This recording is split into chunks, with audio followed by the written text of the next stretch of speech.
નમસ્કાર દોસ્તો, ગુજરાતમાંથી હચમચાવી નાખતી અને માનવતાને કલંકિત કરતી એક ઘટના છે તે સામે આવી છે। આ ખોફનાક ઘટનાને લઈને સવાલો ઉઠ્યા છે કે ભરોસો અને વિશ્વાસ કોના પર હવે કરવો। આવી જે ઘટના છે તે પ્રકાશમાં આવી છે કારણ કે જેણે ભરોસો કર્યો હતો એ સામેવાળી વ્યક્તિએ ભરોસાની સાથે સાથે વિશ્વાસઘાત કર્યો છે। અને વિશ્વાસઘાત એટલું જ નહીં પરંતુ જે માણસે તેના ઉપર ભરોસો કર્યો હતા તેના જ સંતાનો છે તે હાલ માતા વિહોણા બન્યા છે। ક્યાંની આ રૂહ કંપાવનારી ઘટના છે, શું પૂરી ઘટના છે અને કેમ સવાલો ઉઠ્યા છે આ માનવતાને કલંકિત કરનારી ઘટનાને લઈને આ તમામ મુદ્દે વાત કરીએ। વિડીયોની શરૂઆત કરીએ। નમસ્કાર દોસ્તો, હું છું દિલીપ મોરી અને આપ જોઈ રહ્યા છો નમસ્તે ગીત। ખોફનાક અને માનવતાને શર્મસાર કરનારી આ ઘટના અન્ય રાજ્યની નહીં પરંતુ આપણા ગુજરાતની અને આપણા ગુજરાતનું બનાસકાંઠાનું પાલનપુર છે। અને આ પાલનપુર વિસ્તારની અંદર એક ઉદ્યોગપતિ મતલબ કે વસંતભાઈ આકેડીવાલા છે તે રહે છે। તેની સાથે તેમની પત્ની શાંતિબેન આકેડીવાલા। આ બંનેનો ખુશખુશાલ પરિવાર હોય, ખૂબ બેશુમાર તેની પાસે દોલત હોય છે, મતલબ કે પૈસા હોય છે અને તેને સંતાનો પણ છે। પરંતુ 22 માર્ચ 2026ની રાત્રે શાંતિબેન આકેડીવાલા છે તે ગાયબ થાય છે। પરિવારને એવું હોય છે કે દૂધ લેવા શહેરની અંદર ગયા છે પરંતુ તે પરત નથી ફરતા, ન તો તેને ફોન લાગે છે, જેના કારણે તેનો પરિવાર છે તે ચિંતિત બને છે અને તેની શોધખોળ છે તે શરૂ કરે છે। બીજી તરફ તેનો 3 દિવસ સુધી પતો ન લાગવાના કારણે હવે પોલીસ પણ આ શોધખોળની અંદર જોતરાય છે, પરંતુ પોલીસના હાથમાં પણ કશું નથી આવતું। 3 દિવસ બાદ એક ખબર મળે છે પોલીસને કે પાલનપુર વિસ્તારની અંદર ઇન્કમટેક્સ ઓફિસની નજીક એક કાફેનો બંધ પડેલો શોરૂમ છે અને આ શોરૂમનું એક ભોયરું છે, એ ભોયરાની અંદર પ્લાસ્ટિકના કોથળાની અંદર કોઈ માણસ છે તે મરેલી હાલતમાં છે। પોલીસ અહીંયા પર પહોંચે છે। એ કોથળું છે જેમાં માણસ વીંટળાયેલું હતું, જે અર્ધ બળેલી હાલતમાં હતું, તેને બહાર કાઢવામાં આવે છે તો જાણવા મળે છે કે એક મહિલા છે તેનો મૃતદેહ છે।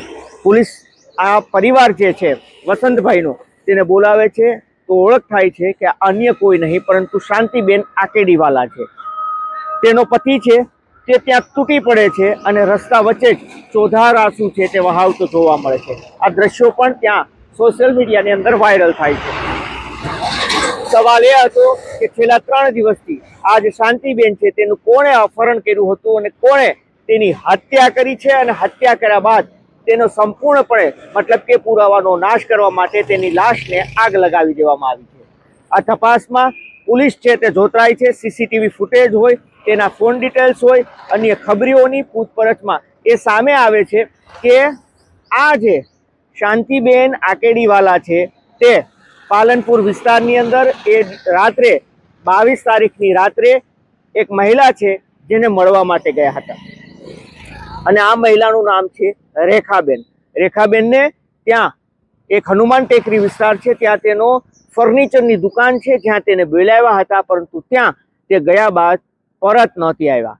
પોલીસે આ સમગ્ર મામલે ફરિયાદ નોંધી છે। તપાસમાં બહાર આવ્યું છે કે જે રેખાબેનનો ઉલ્લેખ કરવામાં આવ્યો છે, જે રેખાબેનના એ ફર્નિચરના દુકાને આ શાંતિબેન આકેડવાલા ગયા હતા, એ રેખાબેન સાથે તેમને 15 વર્ષથી ઘર જેવા સંબંધ છે। એ રેખાબેન છે તે આ શાંતિબેન આકેડીવાલાનું ઘરનું કામ કરવા માટે છેલ્લા 15 વર્ષથી આવતા હતા અને એક ફેમિલી જેવો તેની સાથે રિલેશન હતું। તપાસ થઈ તો બહાર આવ્યું કે આ જે શાંતિબેન આકેડીવાલા છે તેણે આ રેખાબેનને બકરાના અને પશુપાલનના ધંધા માટે 79 તોલા સોનું તેને આપ્યું હતું। આ સિવાય તેને 35 લાખ રૂપિયા રોકડા આપ્યા હતા, મતલબ કે 1 કરોડથી પણ વધારેની કિંમતનું સોનું અને રોકડ છે તે આ રેખાબેનને આપવામાં આવ્યું હતું, પરંતુ રેખાબેન તેને પરત નહોતા કરતા અને તેને લઈને તે પ્રેશર વધારી રહ્યા હતા। રેખાબેન પાસે પૈસાની માગણી કરવામાં આવી રહી હતી। આખરે રેખાબેન છે તે પ્લાન બનાવે છે અને આ પ્લાન બનાવ્યા બાદ 22 તારીખની એ રાત્રે આ શાંતિબેન આકેડવાલા છે તેને કોલ કરે છે, એ પણ વોટ્સઅપમાં, કે પૈસા તૈયાર છે, આપ મારી ફર્નિચરની દુકાને આવીને લઈ જાઓ। આ રેખાબેનની સાથે તેનો પતિ મતલબ કે તેજાભાઈ રાઠોડ પણ હોય છે। આ સિવાય અન્ય 2 શખ્સો હોય છે જે પ્લાન મુજબ આ 4 લોકો છે તે ત્યાં ફર્નિચરના દુકાને પહોંચે છે। જ્યારે શાંતિબેન આકેડવાલા ત્યાં પહોંચે છે ત્યારે તેને પ્રસાદ આપવામાં આવે છે, બેસાડવામાં આવે છે। પ્રસાદની અંદર નશાવાળી વસ્તુ મેળવી દે છે, જેના કારણે આ શાંતિબેન આકેડવાલા છે તે અર્ધ બેભાન હાલતમાં થઈ જાય છે।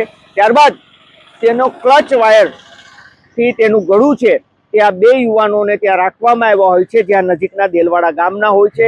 એ લોકો ક્લચ વાયરથી તેનું ગળું દબાવે છે, તેનું ગળું ઘોટે છે, તે મોત નીપજે છે। ત્યારબાદ તેને પ્લાસ્ટિકની બોરીમાં વીંટોળવામાં આવે છે અને તેને જે કાફેના શોરૂમનું ભોંયરું હતું ત્યાં ફેંકવામાં આવે છે, જે પણ સળગાવી દેવામાં આવે છે પેટ્રોલ નાખીને, પરંતુ એ પૂરતું સળગ્યું નહોતું, જેના કારણે તેની ઓળખ થઈ ચૂકી હતી।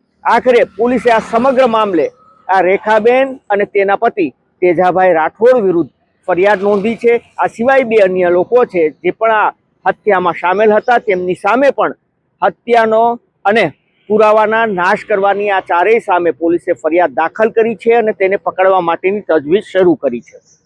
આ રેખાબેન અને તેના પતિ તેજાભાઈ છે તે 1.25 કરોડથી પણ વધારેની કિંમતની રોકડ અને આ સોનું જે છે તે ધંધા માટે લીધું હતું અને એ પરત ન આપવું પડે તેના માટે તેણે પ્લાન બનાવ્યો હતો અને આ પ્લાનના કારણે આ જે શાંતિબેન છે આકેડવાલા તેની હત્યા કરવામાં આવે છે અને આ હત્યાનું પગેરું કોઈને ન મળે તેના કારણે તેની લાશનો નિકાલ કરવા માટે તેને બાળીને અહીંયા પર ફેંકવામાં આવી હતી। પરંતુ 3 દિવસ બાદ આ લાશ મળી આવે છે અને આ લાશ મળી આવતા આ લોકોનો ભાંડો છે તે ફીટ્યો છે। હવે આ ચારેયની પોલીસ છે તે તલાશ કરી રહી છે અને તેની જ્યારે ધરપકડ થશે ત્યારે એ પૂછપરછમાં વધુ ચોંકાવનારા ખુલાસા છે તે થઈ શકે છે। પરંતુ સવાલ એ છે કે 15 વર્ષથી જે મહિલા ઘરે કામ કરવા માટે આવતી હતી તેના ઉપર ખૂબ ભરોસો હતો, ખૂબ વિશ્વાસ હતો આ વસંતભાઈને, વસંતભાઈના પત્નીને, અને તેના કારણે તે પરિવારને બેઠો કરવા માટે આ લોકોએ કરોડો રૂપિયા, લાખો કરોડોનું સોનું અને રોકડ છે તેને ઉછીને આપી હતી। જ્યારે પરત માગવાનો વારો આવ્યો ત્યારે સામેવાળા વ્યક્તિ છે તેની દાનત છે તે બગડે છે અને આ દાનત બગડવાના કારણે શાંતિબેન આકેડવાલા છે તેની હત્યા કરી નાખવામાં આવે છે, જેને લઈને તેના દીકરા દીકરીઓ છે, મતલબ કે તેના સંતાનો છે તે અત્યારે માતા વિહોણા બન્યા છે। આ તમામ મુદ્દે આપનું શું કહેવું છે, આપનું શું માનવું છે, આપ જરૂરથી કમેન્ટ કરીને જણાવજો। અમારો હેતુ કોઈને નુકસાન પહોંચાડવાનો, બદનામ કરવાનો નહીં, આપને સચેત અને જાગૃત કરવાનો છે કે હાલનો સમય છે તે ખૂબ ખરાબ છે। આમ તો સમય ખરાબ છે કે માણસ ખરાબ છે એ કહેવું હાલ મુશ્કેલ બન્યું છે, પરંતુ કોના ઉપર ભરોસો કરવો, ક્યાં વહેવાર કરવો એ પણ હવે મુશ્કેલ બન્યું છે। જરૂરથી કમેન્ટ કરજો। ધન્યવાદ।